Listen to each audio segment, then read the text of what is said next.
This is a real standard. This is a great song. It's a good song for Bill. What do you think? I think it's a good song for everybody. Well, I do too. It's a good song to be drinking some whiskey. Right.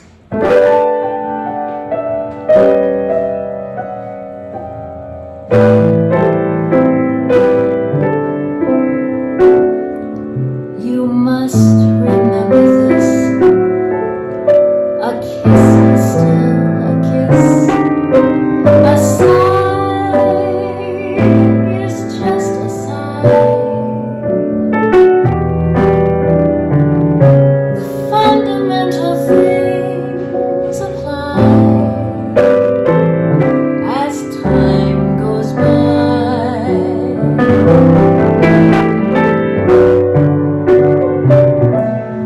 And when two lovers woo, they still say, I love you. On that you can rely.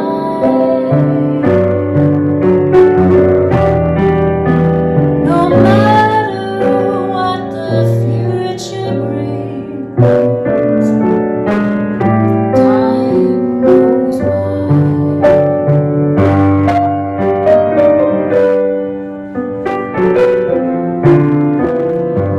Moonlight love songs, never out of date. Hearts full of passion, jealousy and hate. Woman needs man, and man must have his way. That no one can deny. It's still the same old story, a fight for love and glory, a case of do or die. The world will always welcome lovers as time goes by.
have heard you up there on the end of it, like, and it just rang out. It was beautiful. Thank you. This is the first time that we've done this together. Well, there you go. Well, enjoy. He's trying to walk on stage now.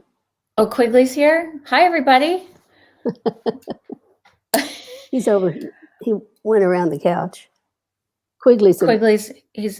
We have Roger's ready. He is so ready. Roger Spencer, everybody. That's a good sound. Good evening. Good evening.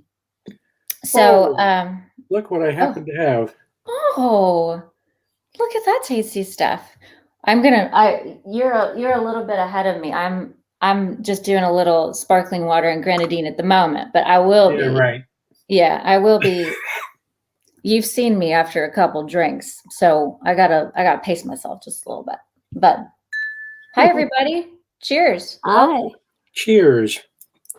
So this one's pretty cool. We've got Bill Samuels Jr. with us. We've had lots of musicians and songwriters and stuff. Cheers. And we've had actors. We've got a lot of really cool people lined up. And tonight we've got Bill Samuels Jr. So now we've tapped into the hooch market. I love it. Beegie, are you having a taste? I'm going to drink some water first. Oh, okay. It's a little early for me. When it gets to be 6, I'll It's happy hour. imbibe. It is. Well, we're happy. We'll be happier in a minute. So Roger, we got to see you not too long ago in person. That was kind of nice. I mean, behind masks and all kinds of stuff. Yelling But across still. the yard. Yeah. Yeah, but still, it was nice to see you in person. Yep. With drink in hand. It was good. It was good to see your face. And I dropped off an Instant Pot for you. How's the Instant Pot working? Are you Great. digging it? Yep. Yeah? I think our next project is we're going to do a whole chicken. Ooh. Mm-hmm. I'm a little obsessed with Ina Garten right now, and I just watched one of her shows where she does She's one of our go-tos. Of course, my girl Giada is a go-to. Bobby Flay. Yeah, several Good stuff. go-tos. Yeah. Well, you'll have to let us know how the chicken turns out. It's good stuff. Well, I tried one the other day, but he just kept pushing the lid off and jumping out. So I got to figure out how to keep him in there. That's Maybe bad. duct tape. Did you take the feathers off? Oh. No. That funny smell. Yeah. Did it bring back your days on the road with the chicken suit?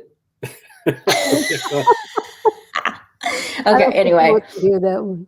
We've already digressed, and Bill's not even on the show yet.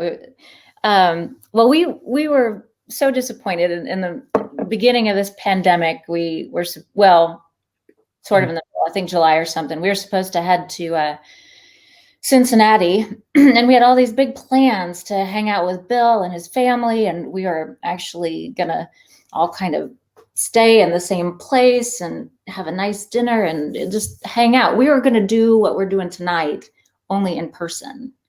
So we thought how cool it'd be just to have Bill on the show and to talk to him. And he's been a fan of Bee Gees for a while. We recently learned, and I mean, who doesn't love Maker's Mark, right? So we're a fan of his. So this seemed like the right thing to do. And it's happy hour. So I'm going to do just a little bit of an introduction here. I stole this from the Department of Energy's website.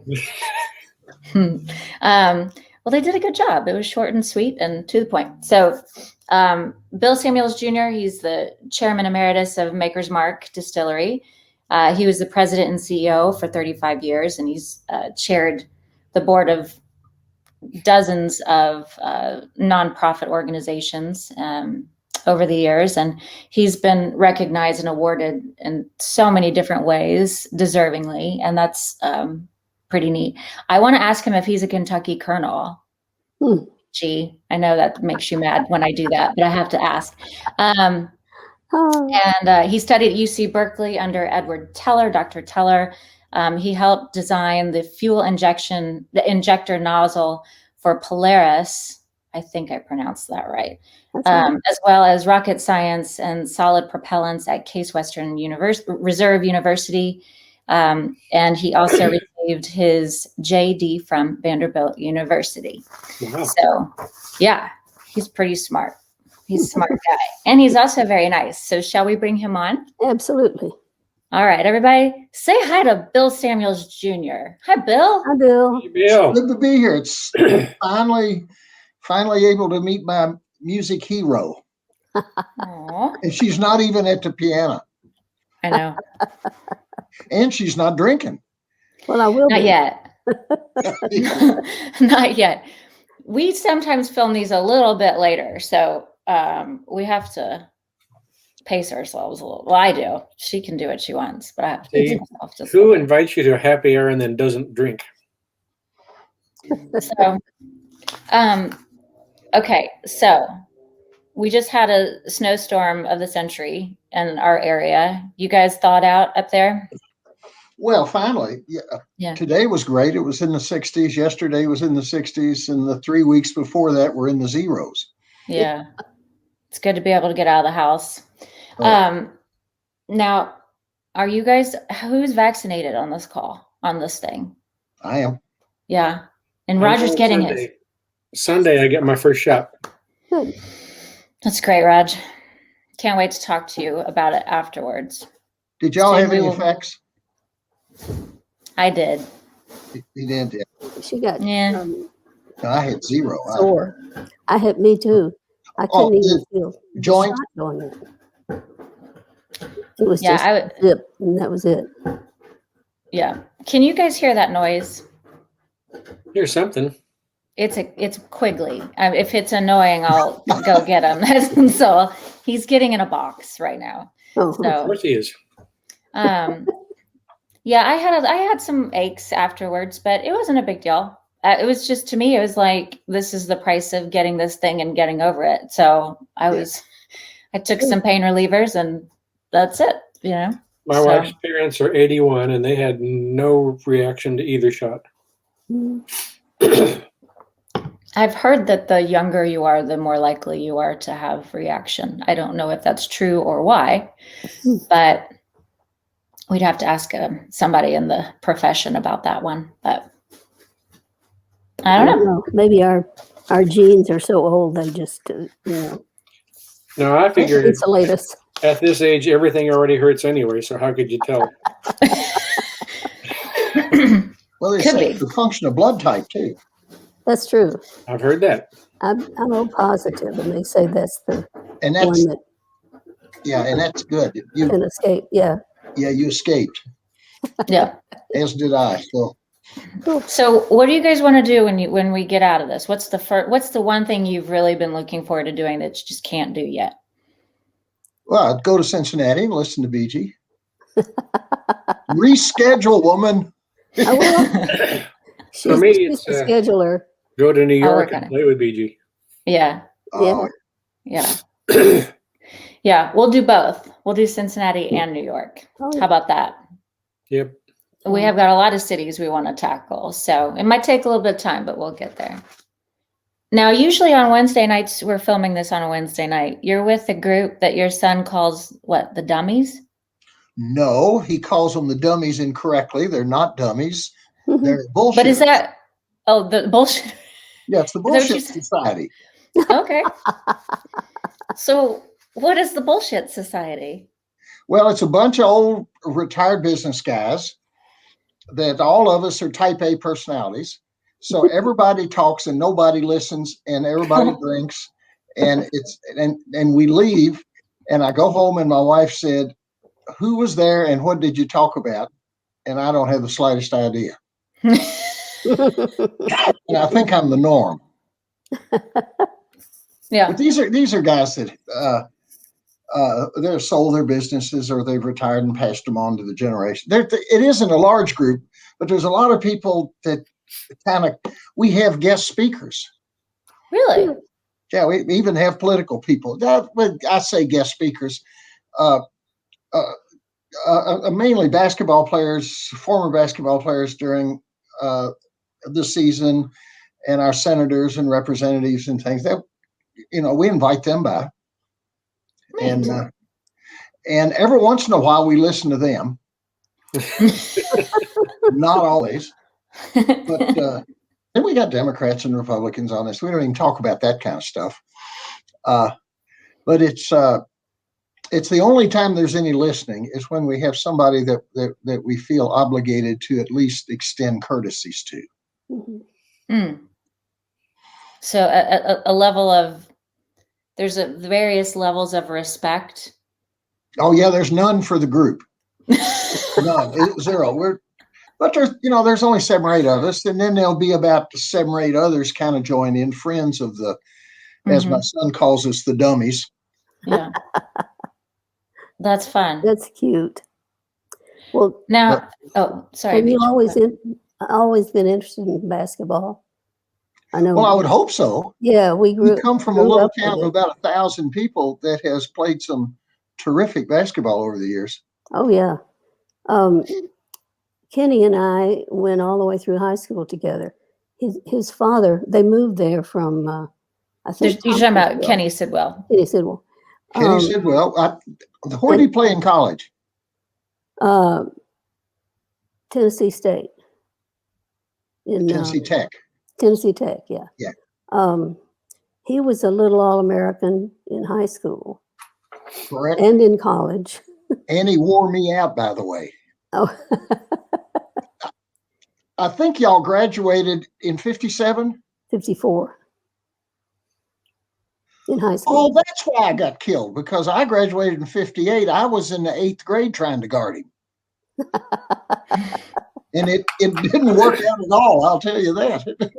Yeah. So, college days for us would be 54 through 58. But we started in 50 at Caverna. What about Wendell Cherry? Wendell Cherry was a year ahead of us. And he and Kenny were friends. He played basketball as well. And we went, the year that Wendell was a senior, we went to the state tournament. Well, that was a pretty good team. Yeah. And then 2 years later, we went again. Did you hear the story about Wendell? By the way, for all that don't know, Wendell Cherry was co-founder of the Humana Corporation, which is Kentucky's largest company, and a very amazing man. He had one shortcoming. He was being recruited at University of Kentucky. Of course, he was All-State too. Y'all had 2 All-State players in the same year. And he went into Rupp's office, and Rupp had a lowered door. And if you didn't duck going through the door, you didn't get recruited. And the door was lowered, Wendell was only 6'3". Yeah. And that was the extent of his interview. That's the truth. I'll be darned. And it's the best thing that ever happened to him. He didn't waste time playing ball. He just started that huge company. Yeah. Did you know of the Burks brothers on our team? I did. One was 6'3", I think, and the other one was 6'6". Yeah, they were the big guys. And Teeny Burks, which was the bigger one, went on to become an educator and a principal out west in a high school. And Joe stayed around, and he coached at Horse Cave.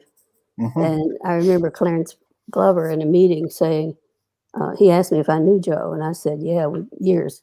And he said he was his teacher for basketball. He gave him private lessons. Clarence was on that Great Western team, wasn't he? He was on that Great Western team. Then he went to the Boston Celtics. Yep.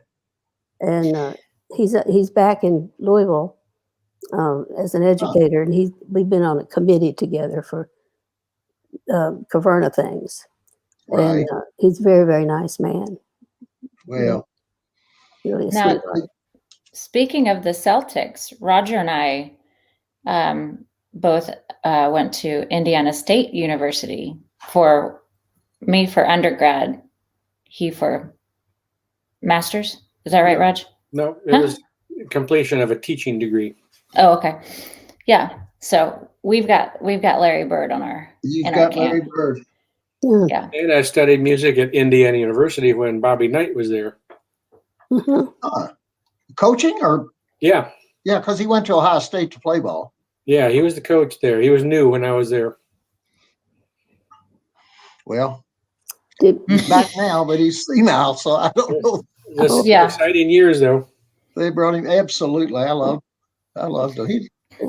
We played against each other in an all-star game once. Our senior, he was a 58 graduate Hmm. in Ohio, and I was in Kentucky. Mhm. Did you know Ralph Dorsey, the coach at Caverna? Well, I knew him just to not like him, just like I didn't like your husband's family, because the other team that just beat the hell out of us every year was Adair County. Oh. And Well, that's when we they had didn't like that Adair wonderful County team either back because it was in the way mid-50s. over in the mountains, and they would throw Coke bottles on the floor, and that would be the parents of the basketball team. One year they got completely. They stopped them. They wouldn't let them play ball for a whole year because a woman had stood up and thrown a Coke bottle and hit one of the Oh my! other players. Yeah, it was raw over there. When you got over with in the mountains in Appalachia, they took their basketball seriously and wanted to shoot you if they didn't win. Well, Adair County's just barely in the mountains, so Yeah, foothills. it's right. You head that way, and Well, and that's the other reason I wanted to meet you, because I take a great interest in Kentucky history. I And do of course, too. My John grandmother Adair was our second governor, and a very good one, by the way. Mhm. And I know your husband wasn't an immediate direct descendant of Governor Adair, but was he related? No, my Adair was a Tennessee boy. What's the same place? I mean, no, they did. Well, he had his father was from out west somewhere, and he was Oh, his father was late cousin to the guy that put out the fires, Red Adair. okay. Yeah, it was way back somewhere. It was not a big hen, but he came this way, and then Billy grew up in Franklin here. So and he was a tennis player instead of a basketball player. And when did you escape Caverna? Well, I went to Western in '54 and came back and forth sometimes because it was only 30 miles. But after that, I came back home for 2 years and I taught at Munfordville, which is north of Horse Cave. Right, sure. And we had terrible winters and I got pneumonia and you couldn't get your car started all the time. And if it rained, they had to close school because the buses had to go over so many creeks and they would overflow. It was Well, very and the Green primitive. River's right there, and that's and by the way, and I don't want to belabor this, but my favorite Western team was, I think, 54-55 with Art Spoelstra and Tom Marshall and Frosty Abel. Mhm. And then a year later, Jude Talbot, who happens to be a lifelong friend of mine, came in, and he would have been maybe a year and a half to 2 years younger than you, but he was on the basketball team and a starter for the last couple of years. Mhm. But when it was the most underrated college basketball team I ever heard of. They didn't get to the tournament or nothing, and they were brilliant. There were some really good players. Yeah. All over the place. And yeah, we enjoyed it. We had our school was little, and so we had a 6-man football team instead of an 11. And we excelled at that, but it was, it wasn't the same thing as a real football team, but we had a marvelous basketball team. Tell everybody what the name of the school was when you were there. Caverna. No, Western. Oh, Western. Wasn't it Western Normal College? Western, well, it started as I see my grandmother went in like 1903 or something, and it was called the Ogden Normal School, and it had a little tiny campus of about 3 buildings. Yep. And then I don't know if they got an endowment or what, but it grew bigger and it started being called Western. And then they built it up on the hill there with big buildings. Have you And been there recently? I haven't been there for about a year and a half, but Well, that's pretty nice. it's grown. They've got every kind of thing that you would want to study. They Oh, it's even built fabulous. a building for, it's like people who want to be diplomats. They go to this and they learn to speak Chinese and all this stuff. And when I was there, we started with about 500 students. Right. And by the time I left, it was about 1,200 students. And then it just continued to grow over the years. They had some good endowments, and of course they had the big ball team and everything.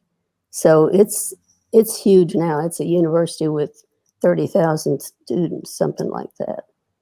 Well, it's a ton. And I still have a connection to Western. Mm-hmm. When I was down in Vandy, they asked me to be the alumni advisor for the Sigma Nu fraternity as they were becoming real Sigma Nu chapter. Mm-hmm. And I'm still doing it. And so I go down a couple of times a year just for that. Yeah, That's that's cool. great. That's only been 90 years. Oh yeah, it's a pretty campus, and that was most of the people in my class were music majors like me, and we loved it there. It was just one of the best experiences. We had great music teachers, and I mean, for a little school at that time, I had 2 teachers of mine, piano teachers, who had studied in Europe with famous people, and here they were in Bowling Green, Kentucky, in a little tiny school teaching music. But we just lucked out with all those things. Has there been any other graduates of the music school that have branched out as successfully as you have? Well, I was in school with a guy named Mike Longo, and he and his father were both musicians from Fort Lauderdale, and they played with big bands in little jazz groups when Mike was 12. He was a prodigy, and he came the second year I was there. We were great friends, and he wound up going to New York and getting very, very famous and working with Dizzy Gillespie and being a composer. And the COVID virus got him last year in March.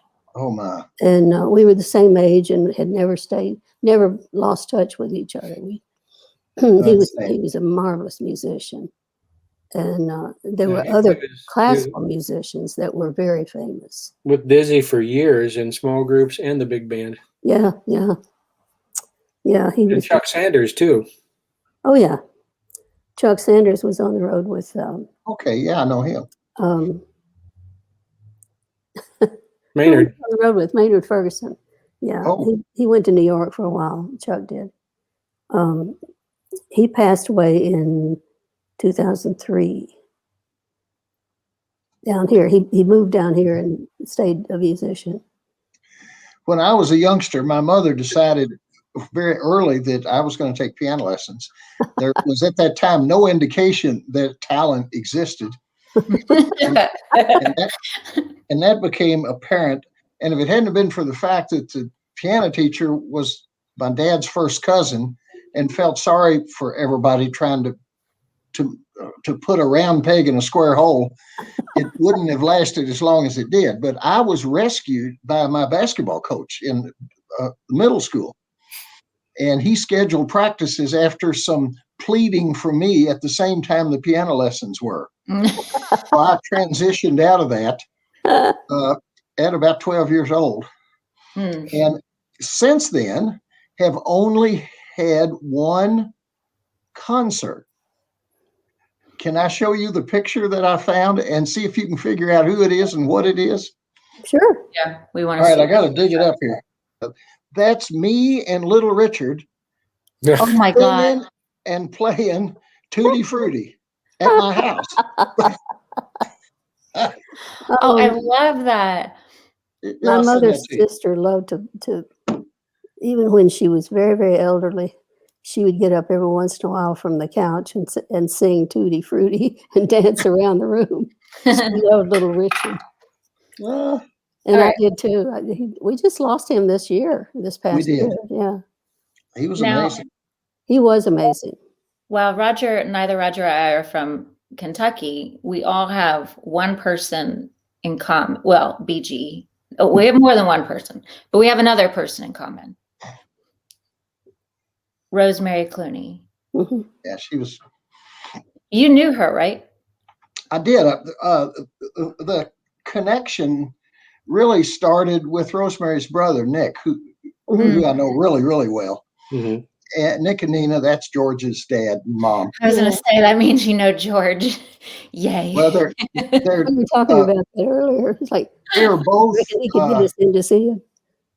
George is like 83. He's gorgeous.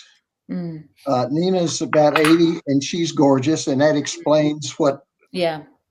came down the pike. Yeah.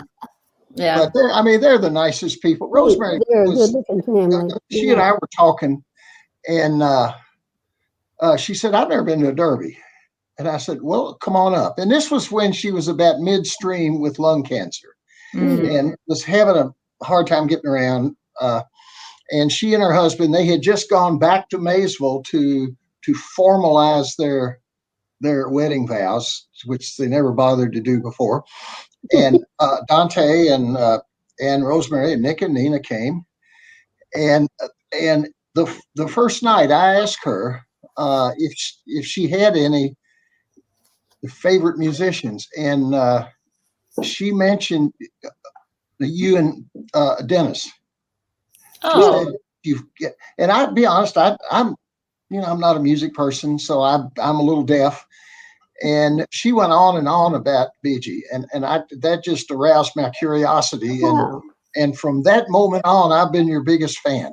oh. Well, that was very sweet of her. I saw her once in person at a jazz festival that we both did at Columbia, South Carolina. They had one every year at Memorial Day weekend for a while.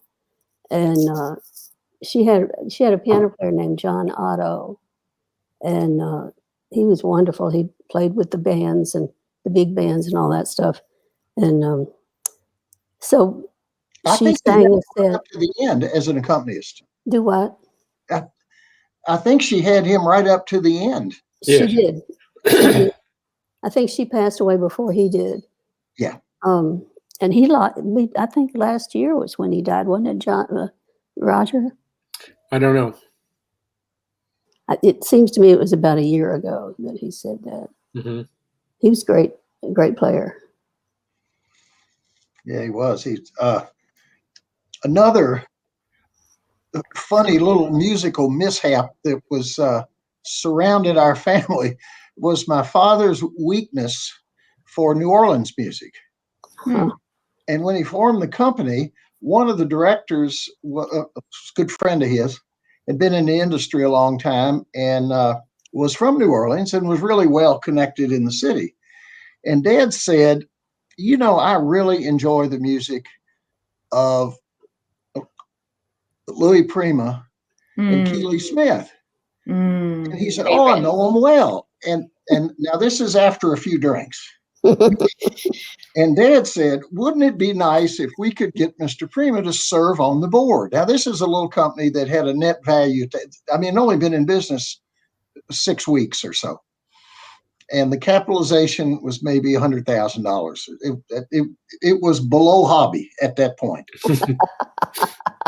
And the conditions of Mr. Prima agreeing to serve on the board was they had to have the annual meeting during the Kentucky Derby, and he needed 2 cases of whiskey, and he didn't like 90 proof whiskey, so Dad had to bottled in bond just for him. And I've still got one of them. I had enough sense when I was in high school to get a bottle out and get Keely and him to sign it. Great. And I know it's the only bottle that survived. but they would come to Derby, and it was a hoot. I'll bet. Well, Roger's being way too quiet and modest in all of this, but to go back to Rosie for a second, and he's got connections to all these people. This is so cool that this all is coming up. But he played with Rosie for Really? Oh yeah, I worked with her quite a bit on the West Coast, and did a 2-week tour of Japan with her with Les Brown's band when we did an album. How was her health when you were with her? She was fine. That Okay, was so- early 80s. That was early 80s. She was right at the peak of her comeback. And Bob Hope had a lot to do with that, didn't he? Mhm. She always really credited him with Yeah. saving her life. Mhm. well, Yeah, and as far as the Louis Prima connection, I actually was one of the witnesses with Sam Butera and the Witnesses. Really? Yeah, That was in Vegas, wasn't it? another one of my steady gigs in Las Vegas. Yeah, Well, now, how was it? Was he as insane as he seemed when he came to Kentucky? Sam Butera. No, Sam was fine. Louis, yes. Louis Just- was retired by the time I was working with Sam, Okay. And but of course, they were from long everything, since divorced. everything I've heard about him, yes, he was that crazy. Well, he was hyper, and he would Yeah. he would sulk, and then he would have about 6 drinks, and then he'd be high, and then he would sulk again. Yeah, he's It was crazy. rough. Yeah. But we were basically doing the same show, but without Louis. Yeah. All the Sam hits. Butera was a super talent too, wasn't he? Yeah, Sam was a great tenor player, great band leader. The story is that there was some casino owner in Las Vegas that needed a lounge act, and he knew Louis Prima, and Louis was not working because the big band era was over, and he wasn't doing much. So he called him up on a lark and said, "Hey, I got a lounge. You want to play in the lounge?" And Louis didn't have a band, but he had a friend named Sam Butera who had a band. There you go.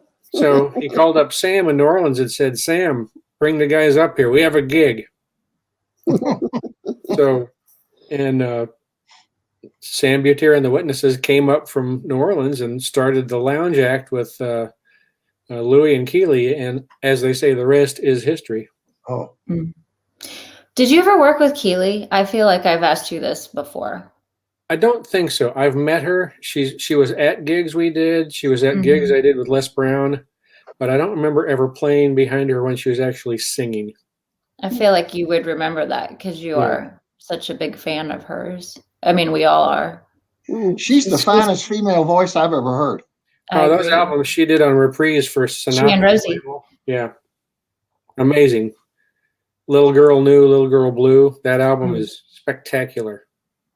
One of my favorite voices. She and Rosie, two of my Yeah, favorite voices. Exactly. Yeah. Isn't that something? Yeah. That's wild. That's so cool. Small world. Yep. Yeah. Well, all right. So, you guys doing okay? Sure. Yeah. Anybody need a refresher? Anybody need a break or anything? Mm. I'm good. Okay. Bill, what So- are you drinking? She's picking on me. She thinks old men have to go to the bathroom every 5 minutes. We don't. Well, actually, I need to use the restroom. I was hoping somebody else needed to as Yes, well. I But that's do. okay. I've been in a van on the road with those two. I know about the restroom stops are not for me. Listen, sometimes you just have to stop often. It's no big deal. So Okay. Bill, what are you drinking? Well, and we can only go on so long because I had to steal this from my son. I'm sitting here at the office, and I've got about a half ounce left, and I've got about a half ounce in the glass, and I'm nurturing it. I'm waiting for Beegie to kind of get out of that sofa, and that was my one and only. Can you imagine working somewhere 40 years and doing one thing and one thing only in an entire career like that? That's a pretty significant one thing, though. Well, It's not pretty really. Well, for instance, when I listen to Beegie, and I know you don't read music per se, do you? Who, me? Uh-huh. Oh yeah, I got a degree in classical. Well, no, I didn't mean it that way. I meant if I listen to an album, aren't you playing all of that by heart? Yeah, That's what I meant. all three Well, of us are. We okay. don't. Yeah, we don't And take that's this music on much, stage. and I did this little much, and it took 40 years. So it, that's an idea of the talent comparison. Yeah, the jazz stuff. We learn the song, the original song, like from Gershwin or Cole Porter or whoever, and then we play it in different ways. It's always a little different every time we play it, but it's the same song. You can recognize it, but the solos will be different. You know, like tonight, I think I'm going to go a little faster here and a little slower there or something. And we, Roger and I and our drummer have been together 22 years now, recording. And so we don't use music on the stage, mainly because it makes you look at the music instead of thinking about the audience. But also we memorize the stuff. And then Roger and I, especially, we do a lot of duo dates. And he always says he has to find out where he's going to go next. He looks at my left eyebrow. And if I go like this, I'm going to play a higher note. You know, but Always a secret. We've been together so long that we kind of read each other's mind. And When we do the duo performances, we meet in the dressing room before we go on and put the names of 5 tunes on a piece of paper, and that's our library. Yeah. And then people. And it just goes. Yeah, we walk out and start playing them. Yeah.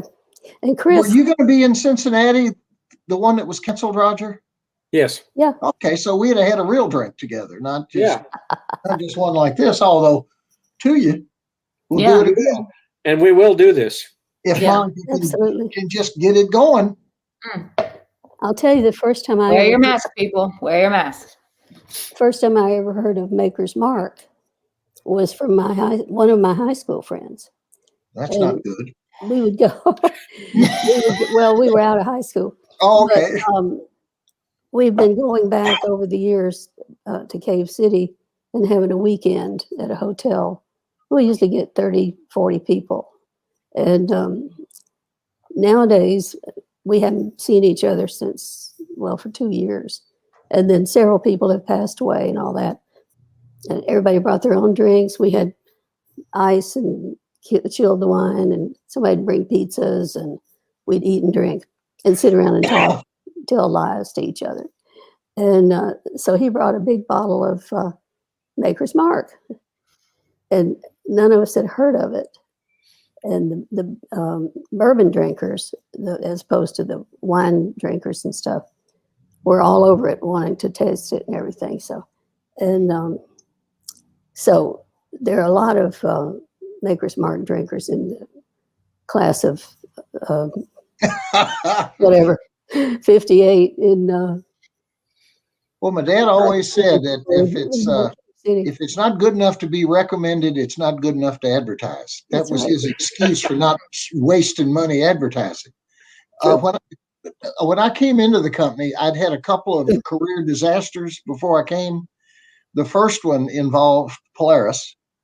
Was out in California in graduate school trying to figure out how to alloy metals to make the first non-graphite rocket nozzle. There were 4 of us, and we were all BC students, which was a bad idea to start with. And we're all in the same class, so we didn't really have a smart mentor. And we were spending about $1 million a day mixing these metals up and trying to make this nozzle work. And finally, we got one off the ground, but not long enough to go where it was supposed to go. And it went up and fizzled and came back down. It went through the roof of the executive office building at the Aerojet General Corporation. Front page news, and all 4 of us got fired. So that was the end of that career. That's funny. And then I go down to Vanderbilt, and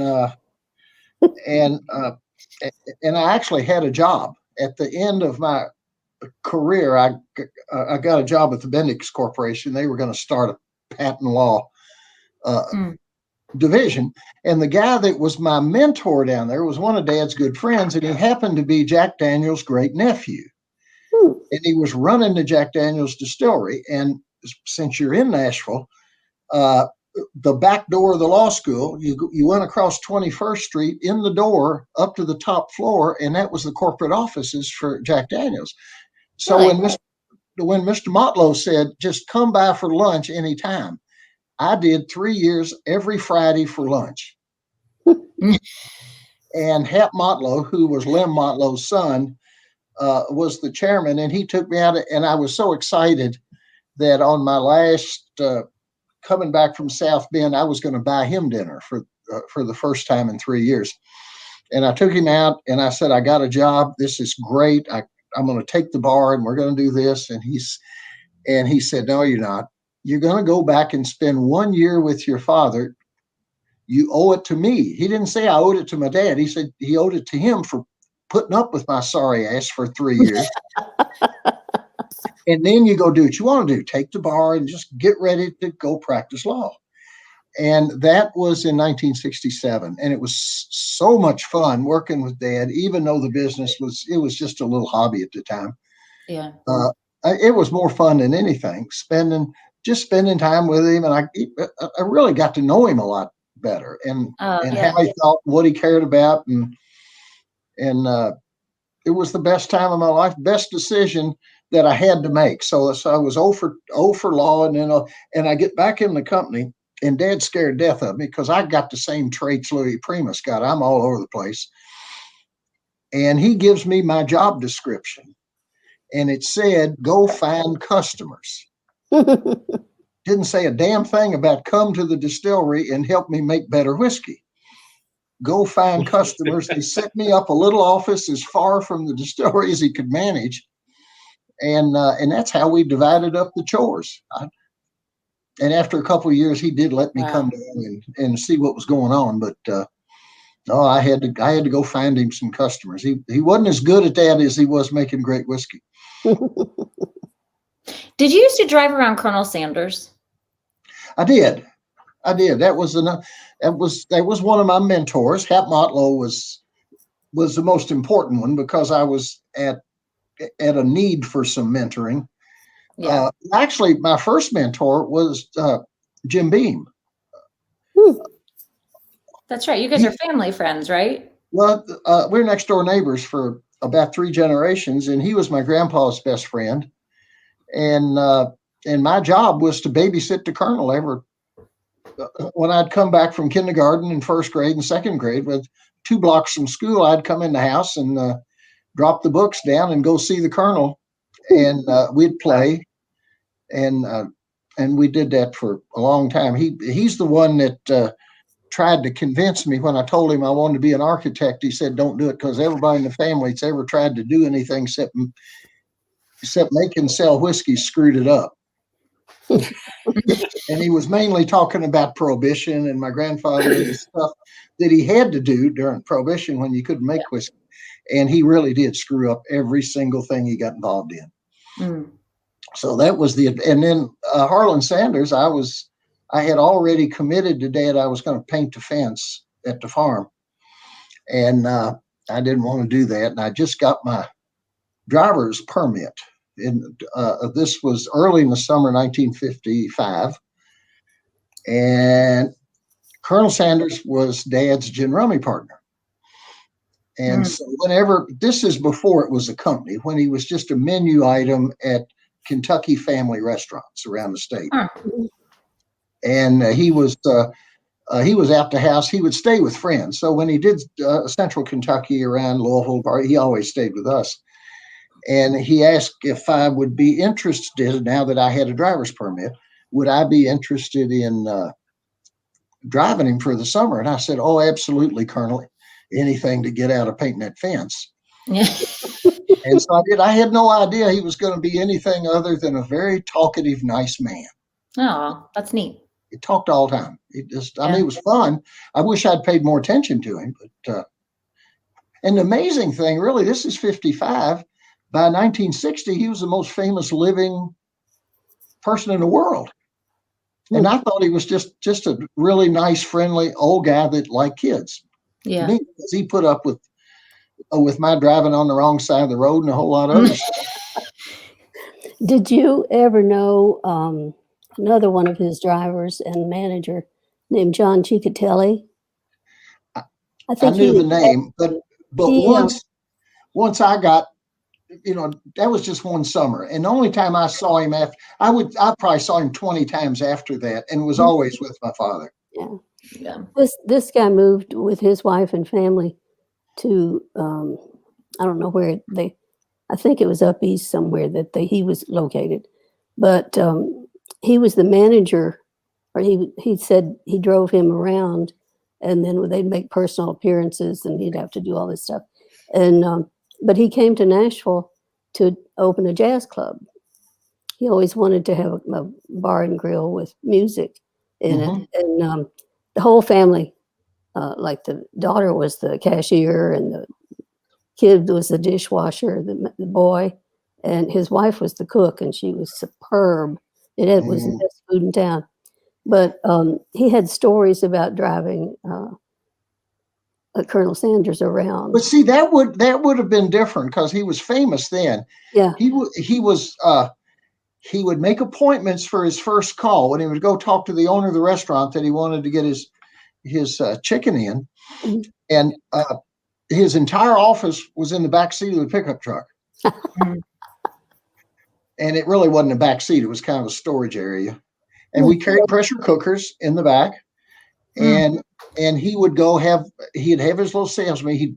I can't recall anybody ever saying no to him. yeah. And then he'd get in the back, and he became a totally different person. He got very serious about, now we're going to do this right, aren't we? And he laid it out for all the staff in the kitchen, Mhm. and was very demanding. And then we would go back the second time, and we would not announce that we were coming, and would go in the kitchen. And for the most part, they're paying attention. We went to this one place down Western Kentucky where they probably hadn't changed the oil in maybe 3 months. Yep. Oh boy. And he went through the roof. And this is where I got my best education from him. Yeah. I mean, he got mad. He pulled the pressure cooker out. Grease got all over him and a little bit over me and all over the floor. And I said, well, I'll just take the pressure cooker out, put it in the truck. I'm not going to sit here and listen to this abuse, because he was all over these people. And I'm sitting out there, and you could feel the roof coming off the foundations. So I'm in the truck. I'm 1 week short of my 16th birthday, and I'm preparing to lecture the colonel about his behavior. So he comes out, and he's smiling and whistling and carrying on. I said, what is going on? Because he was hot, or he seemed like he was hot. And I started my little speech with, Colonel, was all that really necessary? And he said, yes, it was. And I said, why? And this was the lesson. He said, we won't have to do it again. Now, he wasn't talking about that place because they were done. Now, this is like 50 years before Facebook.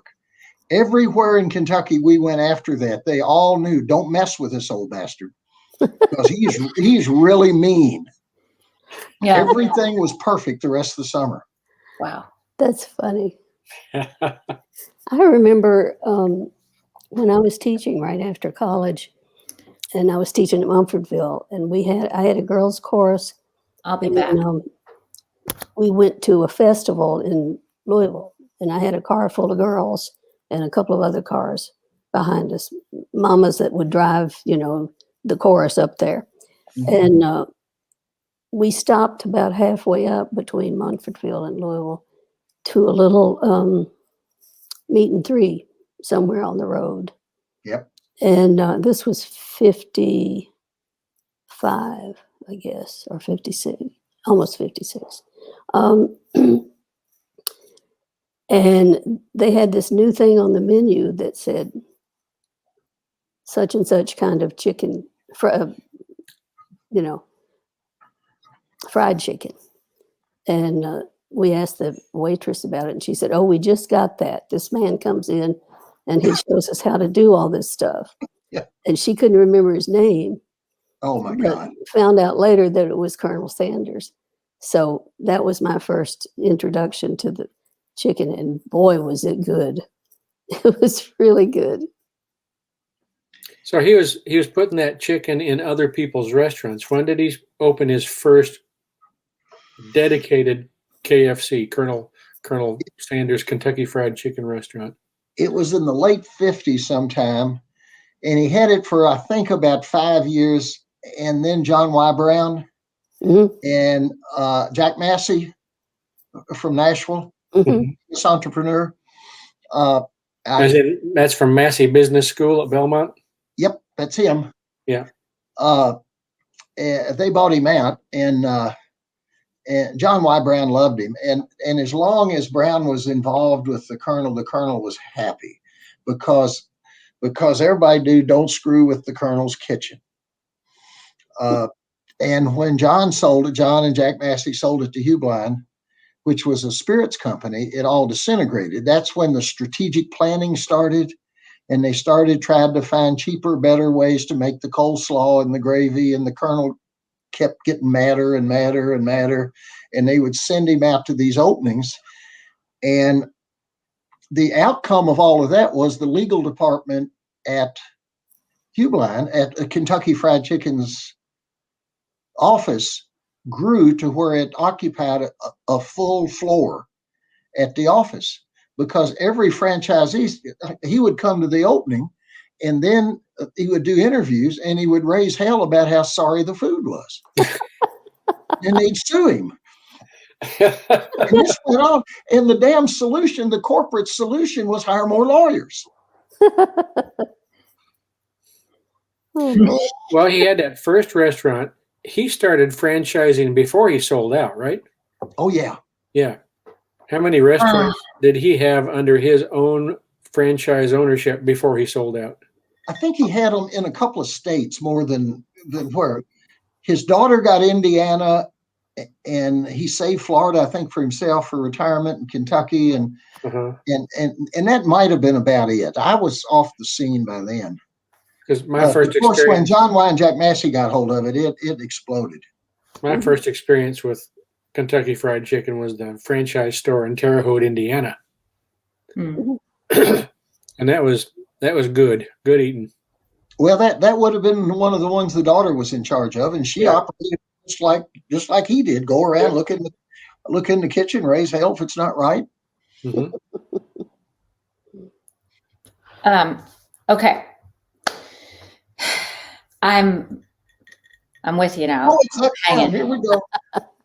What are you drinking? Cheers. I just got a little Makers, not much Monica? else here. What do you got there, Monica? I got the 46. 46. Yeah. Well, Oh, BG, I forgot to give you some. I'll be back. I better try it. Let me say this. We have this really fun video that the fine folks at Maker's Mark sent us, and it is it's for the Bourbon Punch. So we're going to show that to you. It's been a really well received cocktail. It's very simple. Yeah, and we'll put the recipe in the description. It's not for the professionals amongst us. It's really fun. It's a very, very colorful drink, and it does require a few things, but it would be worth it to have it, and all things you can enjoy in other capacities. So anyway, watch it. It's so much fun. We'll be back. Watch the video. Hey everybody, I'm Thomas Bolton, Distillery Diplomat for Maker's Mark. And today we are going to make the Maker's 46 Bourbon Punch. Now this is a super easy cocktail. You can find all the ingredients at your local grocery store. In fact, I went grocery shopping this morning and picked them all up there. Now what we're going to use is passion fruit juice, orange juice, pineapple juice, Maker's 46, and then a little bit of red wine to float on top. Now to start building this cocktail, we'll start with your juices. So let's start with the pineapple juice. 1 part orange juice, 1 part passion fruit juice.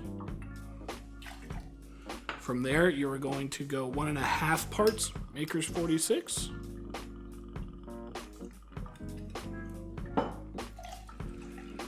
You are going to add some ice to your tin. And then you are going to shake it.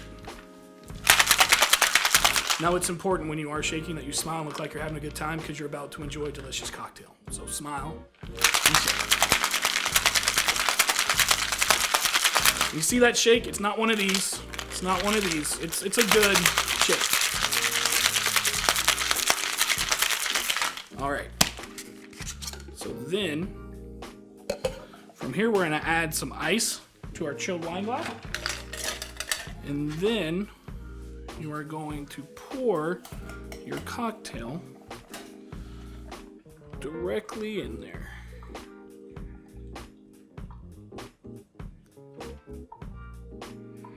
Watch this. This is the part that when you bring this out to your friends, they're going to be like, wow, this is awesome. Float it with just a little bit of red wine. So you see it kind of sits right up there. Then you're going to garnish it with a nice orange slice. Sip it and enjoy. So that's the Maker's 46 Bourbon Punch.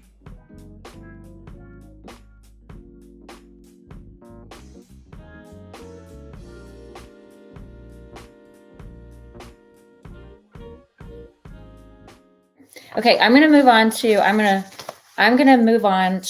some Q&A about all things whiskey. That's what we're gonna call it. Okay. Are you going to get Beegie a drink? I am. I'm gonna set you up on the first question so you guys can keep going, and then I'll fix BG. Thanks, Roger. I'm trying to. That's right. Got to take care of you. Well, it's 1 minute till 6. It's that time. There you go. It is. Okay, so we're gonna do a little Q&A. We're doing things a little differently this time because we had so many questions come in. We're not going to get to all of them because we would be here all night and drunk as a skunk. So let us just focus on some of the questions. So this first thing is all things whiskey. Somebody texted in and asked if, Bill, if you would talk about the red wax seal on top of the bottles and your mother's involvement with that and the connection with the Kentucky Derby. Well, let's start with the red wax. This was going to be Dad's retirement hobby, and he really didn't want a retirement hobby. But he had come back from the war, and he'd sold the other distillery, the other family distillery, T.W. Samuels. He had enough money to retire. We lived on a little farm. He liked to tinker around the farm. Mom ran the farm during the war. She didn't need his help. After the war, he's underfoot. He's driving her crazy. So she started hinting that maybe he ought to get a job.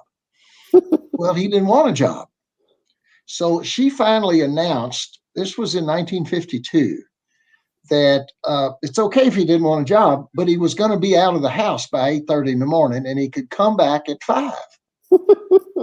And she didn't care what he did in between, but it wasn't going to be done there at the house. So that's really when he started thinking about what he wanted to do. And in a word, it was, well, we kind of made we made lots of pedestrian whiskey at the other distillery. It was a pretty sizable operation at the time. And he said, I want to have a little something I can get my arms around the whole thing and experiment with making bourbon that doesn't have any bite. Okay, with no idea. No, he had some ideas, but what it would take to go about doing that. And to me, the interesting thing he did there was he called on his competitors to help him figure it out. Now, he had Mom. She was the valedictorian at the university that they went to together, and her master degree was in chemistry. But he went to 4 of the other distillers in the area, Mr. Van Winkle and Jerry Beam, Jim Beamstein, and Hap Motlow, the guy that looked after me when I was in law school, and another distiller there in Bardstown. And that's the kind of thing that you don't really think too much of, companies helping other companies in our industry. And, that really hasn't changed. We're still great. We compete like hell, but we're great friends.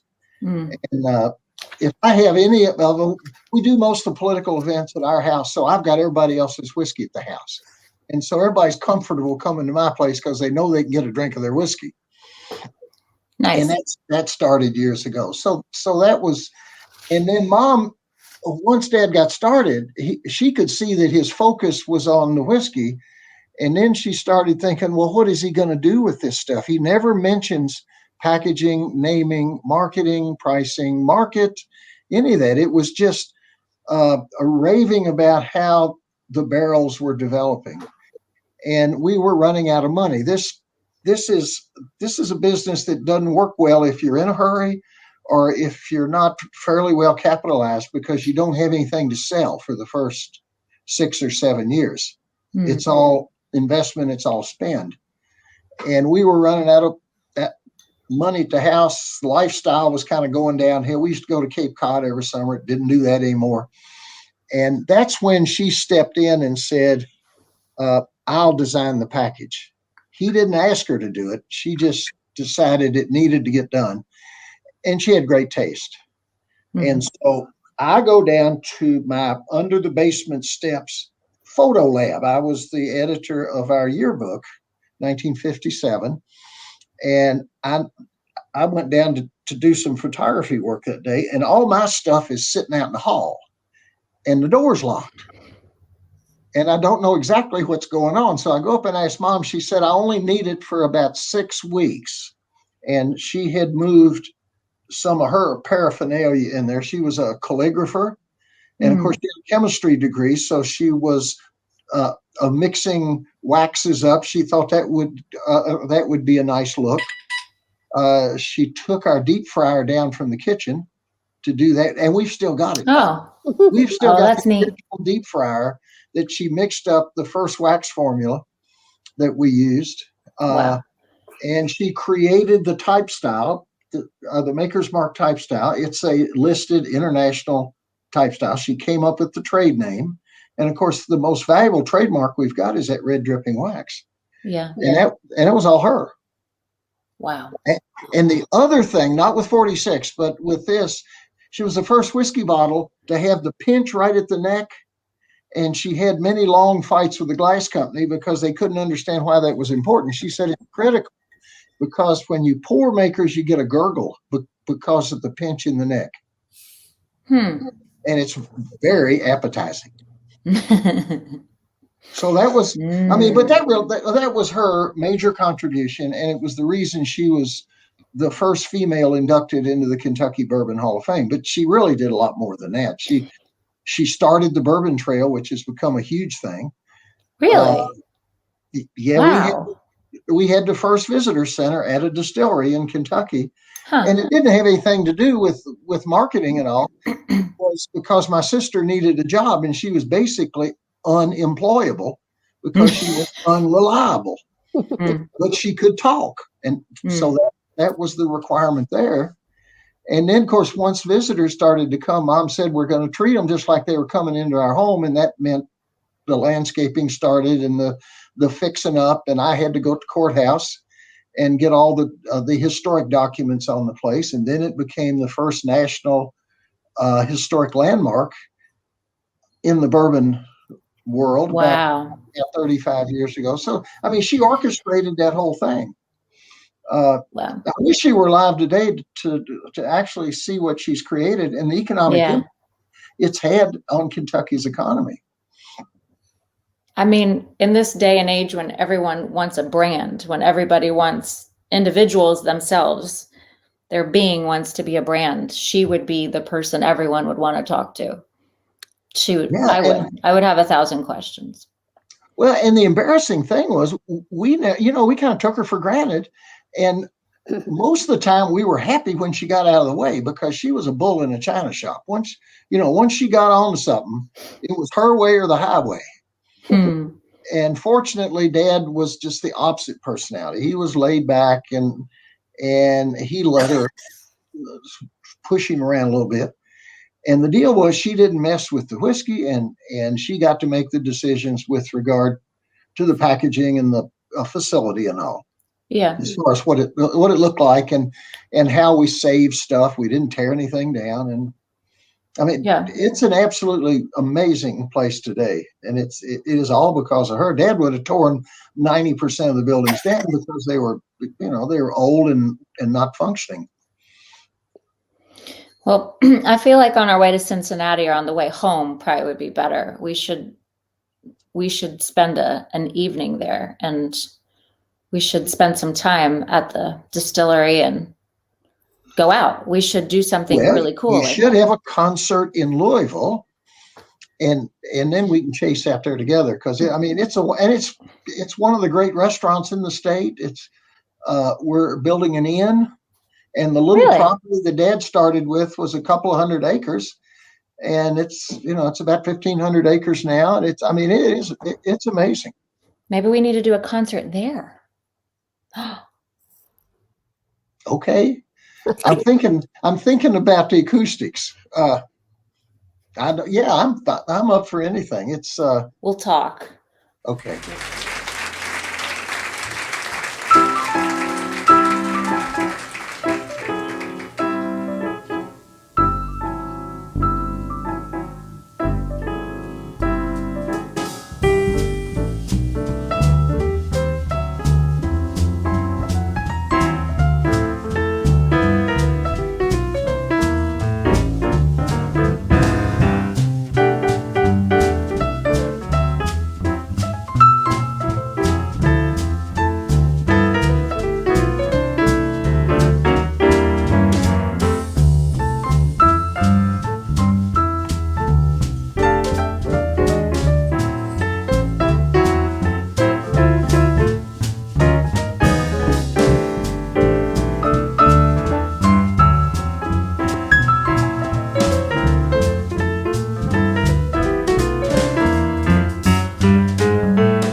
Roger Spencer on the string bass. And this is Billy Strayhorn's tune. It's a template for telling Duke Ellington how to get uptown in a hurry.